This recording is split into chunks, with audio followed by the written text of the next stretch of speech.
Some people move on, but not us. Welcome to Not Your Status Quo, Avengers Endgame spoiler-filled review. Remember, if you like what you see, please hit the like button, subscribe to the channel, and ring the bell to be notified of future videos.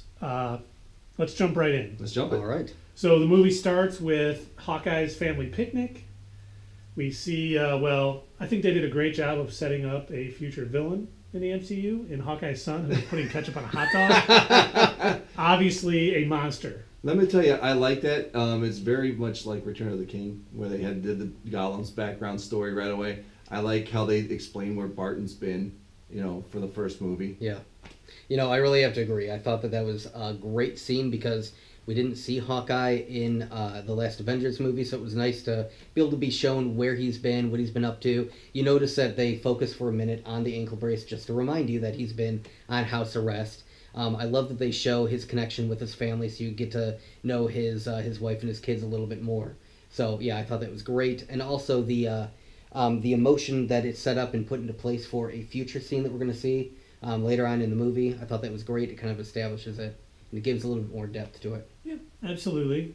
We cut from there and we see Tony and Nebula on the Benatar post leaving Titan after everyone was dusted trying to make it home. Obviously the ship's failing. Actually a nice scene with, I thought, Nebula winning the little football kicking game. And she That said was she had great. fun. Yeah, Yes. because she always lost to Nebula, and that was like giving her that sort Gamora. of moment. What did I say? Should we- Losing to Nebula, Yeah. losing to Gamora, and I thought it was nice. Her winning kind of made me feel good, even though she's. Yeah. Yeah. If she would have lost, she wouldn't have gotten a new body part. So. So I also thought that was a pretty nice scene. I thought it was odd that they didn't that there was no reference back to the earlier scene that they had shown us at the end of the Captain Marvel movie. But what I did hear, I don't know how true any of this is, but I did read in a couple of articles that originally there were a lot more Captain Marvel scenes in Avengers Endgame, and they might have been cut for time. It was already a 3-hour-long movie. Yeah, I could see that happening. I mean, a lot. You saw her show up at Avengers Compound in the Captain Marvel post-credit scene, Yep. so you can make that leap of faith. It would have been nice to have more. I mean, I would have sat through a 4-hour Avengers movie. That's Oh, what I would. easily. Yeah, that's what I definitely. was going to say. I would have loved to see them actually go beyond that little first conversation that you see in the post-credit scene, and then it seemed like they already knew her when she landed. Yeah. I would like to see the little the camaraderie or whatever before that, in between. So, and she comes back later, and we'll talk about that in a second, I guess. Yeah. Next day, Tony and Nebula's back. They kind of formulate a plan. Nebula kind of talks about how she knows where Thanos is. Then he uses the stones again, which really clues them in where he's at. So they go to kill him. Mm-hmm. Oh, that was wow! Just the amount of rage that Thor had in him. That was wow. Okay, so real quick about the stones. Okay, so I think you were going to bring this up. The stones, can they really be destroyed? Right? Right. I mean, they've been around since the dawn of time, since before our universe. Can they be used to destroy themselves? I don't think that's an answer we have, but it seems a little like far-fetched to me that if they've been around that long, that they can be used to destroy each other. So here's where what I think about that. So we did see the Scarlet Witch. She did in fact destroy the stone in the last Avengers movie using her power, which was gifted by one of the Infinity Stones. So I do think that there is some possibility of the that. stone was gone. Right. Doesn't mean it was destroyed. Once again, the stone might seek to protect itself and say they're trying to destroy me. Let them think I'm destroyed. But it's just Okay. hiding itself, because obviously the stones, aren't just sitting out in museums for people to find. I think what could have happened when Thanos, I thought that was such a great scene when they go, let's just go take the stones from him and reverse the snap. Then they show up. He's like, hey, one step ahead of you. Right. I've already destroyed the stones. Oh, and speaking of him having destroyed the stones, he mentioned something that it almost killed him, and you can definitely see a lot of damage on him. Way more damage than what he had, from the first time that he had initialized the decimation. Which makes sense, because to destroy the stones, it probably takes a lot more power. Absolutely. Or to fool yourself into thinking the stones are destroyed takes a lot more power than it would to just wipe out half of humanity. Knowing that definitely comes into play later on, which we'll get to. So then Thor kills Thanos. They seem lost. We get that 5-year jump. Mm-hmm. We come back. One of the things that I don't think's mentioned a lot, people talk about the hero of the movie. It was the rat who freed Scott Lang Easily. from the quantum realm. That's true, yeah. Without him, we wouldn't have a story. Absolutely. Yeah. Here's one thing that Scott says when he comes out. Maybe I'm jumping ahead a little bit, but he's talking about he was in the quantum realm for 5 years, and they're like, well, that must have been horrible for you, but for me it was 5 hours. Mhm. All right, for 5 hours. All right, so if that's true, if the time is that different, like at the end of Ant-Man in the Wasp, he's in there and he's talking to them, Hope and Hank. It's Hank, right? Yeah. And there's talking to him while he's in the quantum realm, and they're right there. Right. So if there's a big time Well, time works disparage- differently in the quantum realm. It's not always universal to what's happening on the outside, Okay. but sometimes it is. That was just a thought I had. So some timey-wimey stuff. Yes. Oh yes. yeah, some And, Doctor Who references. I like it. Well, Karen Gillian was, in Doctor Who. She was Amy Pond. So she knows all about time travel. He gets back. They decide, hey, let's do a time heist, which they I love said it. I about love that name. 800 Time Heist. times, and yes, it was great. And so they go to Tony Stark to talk about it, and he's not too pleased. He has a daughter now, Morgan Stark, who there is a Morgan Stark in the comics, not his daughter, his cousin, who has a lot of criminal connections. I believe he turns out to be his enemy. if Yes, I'm he not does. mistaken. Absolutely. And Tony says it's never going to work. You can't figure it out. So they go to Professor Hulk, who is trying to help them. Comedy ensues. Poor Scott Lang. Dab. Right. Yes. Okay. So a little bit on that. Professor Hulk. Obviously, this has been there have been many versions of the Hulk in the comics. There have been your normal Green Hulk, Smash. There's been Gray Hulk. There's been all sorts of different Hulks, including what we're referring to, which is Professor Hulk. That's the combination of Bruce Banner and the Hulk. So it's got the smarts of Bruce Banner and the strength of the Hulk. Maybe not as much strength, but it is still pretty good. It's the best of both worlds. Yeah.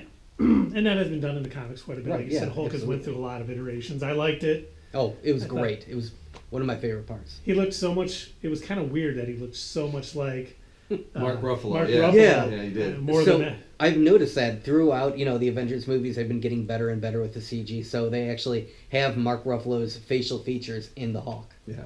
It's definitely way better than the previous what was it 2003 Hulk movie. And, yeah.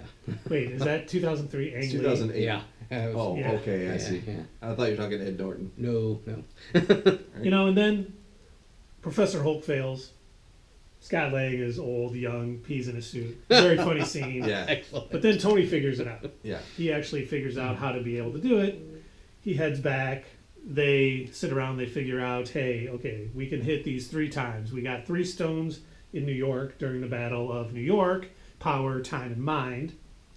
And then there's 2 stones basically in space around the time of the Guardians. We got the Power Stone that Quill had found, and then the Soul Stone is Morag. obviously going to be there, Morag. Mhm. And then the Reality Stone is in Asgard, which we know during the events of Thor: The Dark World. So they pick their teams. Captain America has a great little speech, sending them all out. Mhm. I love when Rocket's like, he's pretty good at that. I always think that that's a shot at Quill Yeah. because he's always kind of arguing with that. And Well, Speaking of Rocket, real quick, does this mean the Build-A-Bears are going to start skyrocketing sales? that would be awesome. Just I thought it was awesome they actually got Natalie Portman to come back. So, even though she's in it for like 2 seconds walking out of the room, I thought it was awesome. So I did read something that do we know for sure that they brought her back for this, or were those clips from the Dark World? she came back and did some voice Did work. she? Okay, well But that's the pretty clip cool. was actually from the Dark World outtakes or whatever. All right. As you saw from her name in the credits, that she actually renewed something in the movie. Because if you noticed, like Vision wasn't in this movie, and Paul Bettany's name was not at the end. I was kind of disappointed in that because he still played a huge part in the universe. But what are you gonna do? Then we sort of go back to New York. We see some hijinks, which I thought couple things about the post Battle of New York scene which I really liked. One, we see Rumlow and the guys who we know are Hydra coming to get the staff, which totally explains, or not totally explains, but explains how Baron von Strucker got the staff in Age of Ultron. Exactly. Yep. Yeah. So they kind of maybe retconned that a little bit, but I thought it was well done. But one of my favorite scenes in Endgame is when Captain America goes to get the staff from them, and it's a total, you think it's going to be a total remake of the Winter Soldier The elevator fight in the scene. elevator. And he's just like, I got this, and he just goes, Hail Hydra. Awesome. Which, That was two, perfect. one, using the knowledge he knows of what happens to S.H.I.E.L.D., but two, it's also, a reference to Secret Empire comics, which I thought was awesome. I thought they did a great job on it, but it was so much flack because Steve was part of Hydra. So I know it got a lot of flack, but I just love that part. Yeah, that was good. We see it was Professor Hulk going to the Ancient One to get the Time Stone, and they're talking about it, and she's explaining how these different branches of time can happen if things go wrong. They decide to bring all of the stones back to the exact same time they took them to make sure there's none of that. We know that probably didn't happen all that well because things changed. We can talk later on in the movie. But basically, they get all of the stones back. And they come back and they decide to... Actually, let's not talk about that yet because let's talk about the Soul Stone. Right. Okay. Okay, so Clint and Black Widow, they go there and get, obviously one of them has to perish in order for them to get the stone. And what I think is funny, and I don't know if anyone else noticed this, when she did, the fall, when she landed in the same position as she was in Tony's vision in Age I of did pick Ultron. up on that because when he did see his vision, he saw a couple of different things, including, which we'll see later, Captain America with his broken shield. So there's a couple of different callbacks to that. That was pretty interesting, yeah. Yep. We get Nat sacrificed, we get Nebula, because of the way she's set up, future Nebula and present time Nebula, who's in the past, they kind of share some things, and Thanos learns about their plan. So I found that pretty interesting, coming from, and I'm sure you did too, as well as you, coming from IT backgrounds. Okay, so Nebula works off of some sort of neural network of some kind, right? So where is the space IT guy to come and fix that mess? Because, Especially, who got the error message that two of the same IPs on the network. So obviously they couldn't, communicate with The anything Maw, else. I guess he knows what he's doing. Well, not only did the Maw, do that, but they also, him and Thanos, reverse engineered Pym particles yes. to be able to come to the future via the thing once Nebula. Well, we're getting ahead of ourselves, of course. Absolutely. that's what we do. We'll come back to that. And then we get Thor and Rocket, which Always fun. Always Yes. fun to see Thor. Okay, we've got to talk about Thor. We absolutely have to talk about Thor.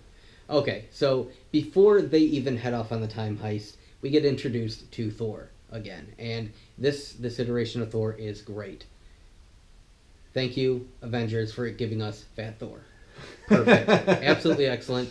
This Thor loves to drink beer. He loves to play video games. I mean, he just... likes to yell at little kids who upset Korg. Oh, right. We can see Korg again. The only way they could get him on the ship was to tell him there was beer on the ship. Well, if you watch too, Meek sits there and is just wolfing down a pizza that whole scene. Yeah. They never reference it, but he's off to the side. He's just like shoveling a whole pizza in his mouth. And, it was nice. I thought it was, Thor felt like he failed. Mm-hmm. He didn't go for the head. He didn't save everybody. This is probably one of the first times that all of the Avengers, well, we know all of the Avengers failing, but especially Thor. He's 1,500 years old, and he always comes out on top. And it's 5 years later, all their friends are still gone. Absolutely. So, I thought it was a nice nod to how people deal with failure and everything. Absolutely. So, I mean, we've already seen this kind of emotional look at how Tony handled these different sort of PTSD moments, like in Iron Man 3. So it was nice to be able to see it from one of the other Avengers, how Thor is handling this. He's, as you said, he's never failed. This really had to hit him hard, because not only did he already lose Asgard, but then he's also lost half of the remaining Asgardians. Yeah, he's really at a low point in his life, and I thought that was nice. Then we get back. They got all the stones now. Thor and Rocket got the Reality Stone from Jane Foster. Thor got to talk to his mom. She kind of brought him up a little bit and let him know, hey, everyone fails. Snap out of it. Eat a salad. Eat a salad, definitely. Very nice. Because this entire time he does not want to get the stone, which in this case happens to be a liquid that they have to pull out of Jane. The Which, ether. yeah, absolutely. But instead, he is definitely very much interested in getting the beer that his father has stored Yeah. in the basement of the castle. So That's right.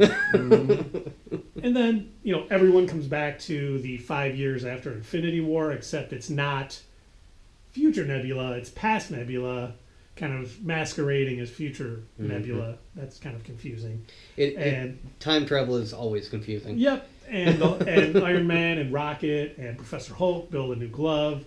They decide that Hulk has to be the one, which I thought for sure when he was talking about the gamma radiation and he was the one who had to do it, I expected to see like Savage Hulk come out. Like he that it uses was it going to to snap ruin. to bring everyone Yeah. back, and he was no longer going to be Professor Hulk. He was going to be almost a mindless, just monster rampaging through. But of course, that didn't happen because once again, I think this movie did a good job of Yeah, it didn't fit. being unpredictable. So I'll tell you one thing that I was kind of surprised about. I'm glad that it did work. It kind of goes to show that Thanos has consistently been wrong about Earthlings, or Terrans as they refer to them. He's consistently looked down on them. But the fact that they were able to create a gauntlet using Stark's technology that could handle the stones where before Thanos had to go to a dying star and get a gauntlet made from Peter Dinklage's character, and that was the only thing at the time that could hold those stones.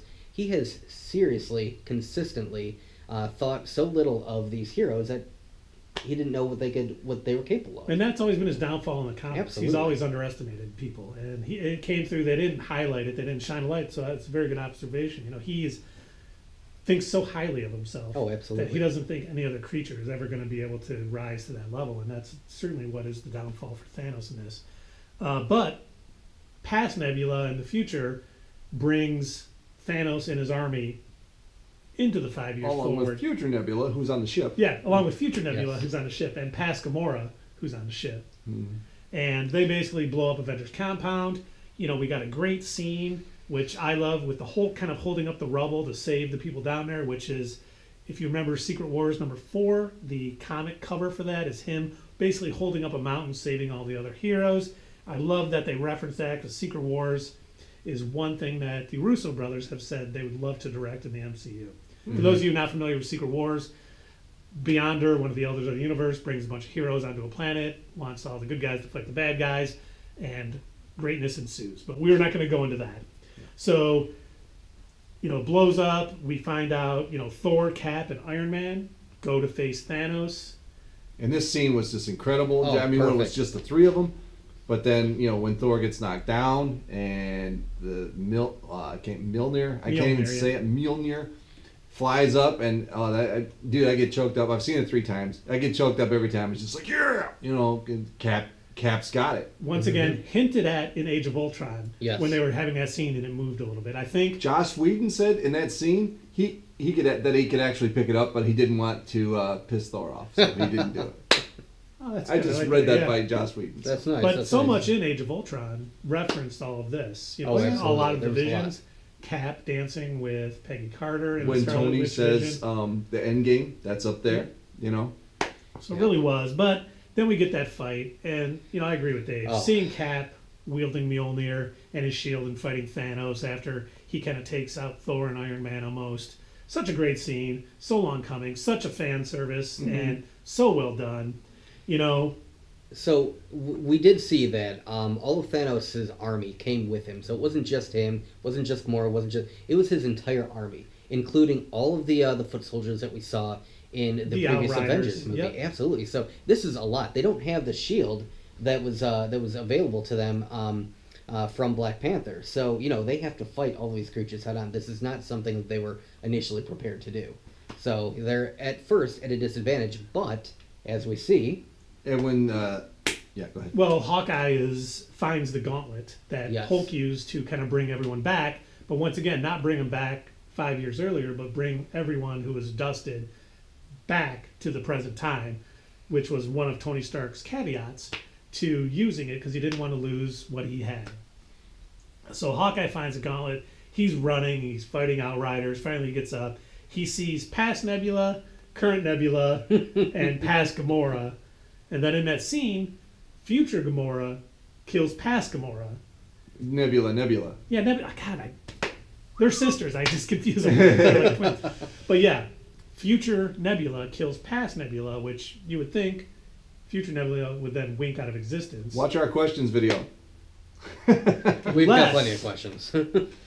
Unless somehow later on in the movie when Tony snaps, which we'll get to, maybe he did something. But then we see Cap pretty much facing off. Thor's down, Iron Man's down, Cap is facing. And we know Cap can do this all day. Yeah. Oh, absolutely. Yeah. As he says once again. Yeah. Facing all of Thanos' army. He's ready to go. And then all of a sudden his radio clipped in, which good thing they didn't change any, channels they're on and frequencies in the last 5 years. And you just get the call back to the beginning of Winter Soldier when Falcon's like on your left. Yeah. We see all the sorcerer portals opening up, Black Panther, Shuri, the Ravengers, Howard the Duck. Howard the Duck comes through at one point. He Look for does. him, he's with the Ravagers when you go watch it again. I mean, pretty much every hero that was dusted, Spider-Man, Doctor Strange, Wong, We had a beautiful moment with Peter Parker and Tony Stark. It was great. Tony has just been racked with guilt. That was one of the first things he said when he came back to Earth was, I lost a kid. Yeah. And this has hurt him about as much as anything else. Not so much that, just as much as letting Thanos win, but the fact that he lost Peter. He was trying to protect him because he's sort of like a father figure to him, and so he hugs Peter, which is, I think, a callback to I think Peter Homecoming. hugged him. Yeah, when he said, "I'm not hugging, I'm just trying to open the door." Right, Oh, exactly. yeah, that's right. Yeah. I don't know if you're going to this next, but when they go into the sky and Captain Marvel returns, that's where you're going? Yep. I thought that was awesome because I just love her character. She's, listen up, DC. I mean, she is the character that Superman should be. She's happy when she's, even whatever she's doing, she's happy to be doing She's it. very confident. And she's very confident. And when Thanos punches her, she does not move. Headbutted her. Headbutted her. And Yeah. she's just like, yeah, bring it. So then, that of was course, he gets excellent. the Power Stone. Yeah. That was the only way that he could defeat her. That was it, because he was equally matched with her. Because we saw that he was able to handle Captain America. He was able to punch Thor. We've seen him go head to head with Thor multiple times, so that's already been established. He's never fought me twice. Oh, yeah. So we've seen that that this proves right here that Captain America must be strong, or I'm sorry, Captain Marvel must be stronger than Thor. Yeah, And absolutely. I love how they factored a new haircut into it. It's just more like the comics. Yeah. Then Thanos kind of gets the glove back, and Doctor Strange kind of looks at Iron Man like, "This is the 1 in 14 million." And Iron Man knows what he has to do, and he goes up and he steals the stones out of the gauntlet, Which basically. was and puts- genius. Yes. Absolutely. And Thanos is like with his hand like this, ready to do it again, and then he's like, "I am inevitable." He clicks, And and he nothing looks, and the happens. stones are gone, and then I read today that this was improvised. This was not in the script. Really? That Iron Man, originally in the script, just snapped and took everyone who came forward out of Thanos' army from the past, he put them back to the past. Huh. He didn't say anything, but Robert Downey Jr. added it. It was like, he quips. He always quips. That's a Absolutely. great way And to that go was- out because that's how Exactly. it started. It Oh, came in absolutely. with him saying, "I am Iron Man," and it It kind says, of he and ended up. I am Iron Man, and that was perfect. That was the ending that this is what I wanted to see. It was obviously sad to see the damage that was done, but we saw how much it injured Hulk just using them. We saw in the beginning of the movie how much using the stones or destroying the stones injured Thanos. So we know what kind of damage they can do To a human. to larger, more powerful creatures. But to Tony, obviously, this is gamma radiation. He could not handle that much power, Yeah. But he knew that he had to do what he had to do, and this now calls back to why Doctor Strange was so insistent on saving Tony Stark's life, so he could fulfill this mission. He knew he had to be the one, yes. And it's full circle for Tony Stark because he was when he started Playboy, didn't care about anybody else, just doing his own thing. Now he saved the entire universe. Absolutely. That's a big full circle, to come to. Well, saved half the universe. No, technically, if you think about Oh, it, no, you're Thanos right. wanted to he eliminate was going everybody. to, wipe was out gonna do everybody, that. He wanted restart. to wipe out everybody because he obviously thinks of himself as some kind of god, and he wants to eliminate all life. and recreate new life. Yeah. So And if yeah, there's, you know, Tony the- saved the whole universe. I wonder if he's going to be in the Eternals movie. Thanos? Yeah. Probably. And then they can Because he slap him is, down. you know, Thanos is, he's not an Eternal, but he's a deviant, which is an offshoot, kind of the evil Eternals that were brought about by the Celestials. But we'll get into that when we talk In our about the other- Eternals. And, you know, the movie kind of ends. We get that Tony Stark funeral, which Very sad. I thought Black Widow should also be there. Yeah, they Notable should do absence of something. her. But maybe we're going to see her funeral in the Black Widow movie that's coming out. Maybe they'll be reminiscing about her time in Budapest or other things while at her funeral. But we see Cap going back to return all the stones. Hmm. He never comes back like he's supposed to. And Mm-hmm. then Bucky, who knew Cap was going to do this because of the way he hugged him, the way he Yeah. said his goodbyes. They said that Sam- line that they said in the Captain You're America taking movie. all the stupid with you. Absolutely. And he ends up, he's sitting, and I looked the second time I saw it to see if he was already on the bench when he left. Oh, and was he? And he wasn't. Ah, okay. Which would have So- been nice. And it would have been nice to see Captain America Yes. in every scene when they get a stone, too. So like was lurking in the old Captain background. America kind of hiding in the trees, like, I that'd be better cool. wait for him to. Okay, he's gone. Let me go sit on the bench. He hasn't left yet. But, And Bucky knew everything. Bucky knew, like, hey, Sam, go talk to him. yeah. And then when he gave him the shield, he was just like, nodding. Yeah, that's what, you know, I knew don't think was this is gonna happen. mine. And he's like, I think it is. Which, hopefully, as we know, and we'll get into this in our other questions video, too, is Sam Wilson was Captain America in the comics. Hmm. Cap gave Sam his shield and said it's basically yours now. And we know that Absolutely. the Falcon and the Winter Soldier are getting their own Disney Plus show. So hopefully this will be Sam Wilson kind of growing and accepting the mantle of Captain America.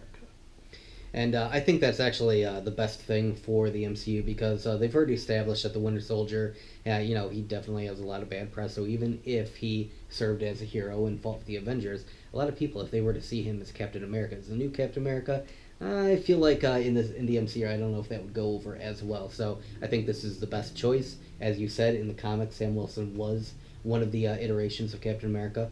And they have worked well in the past together. If you watch how they interact with each other in other movies, I think the combination of the shield and the Falcon's wings, I think that's perfect. I would love to see this new version of Captain America, and I can't wait to see him I'm sure in we his will. own show movies. Yeah. Now, hey, well, what does everyone rate this movie? Oh, 10 out of 10. This is a masterpiece. Just like I said the first time I saw it, man. I've seen it 3 times, and I'm planning on seeing it again.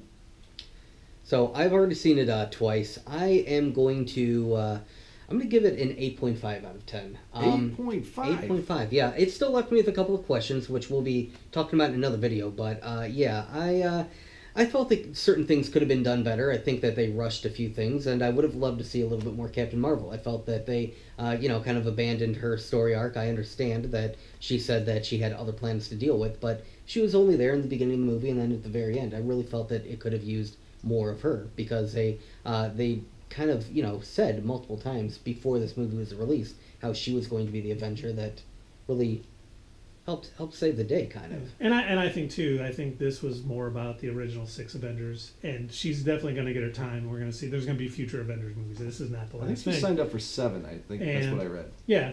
And for me, I give this. I'm not going to give it a 10 out of 10.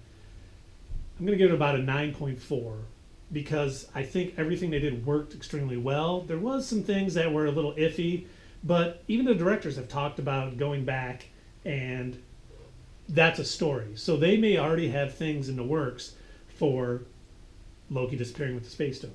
Captain America going back in time, did that create a branch in the timeline?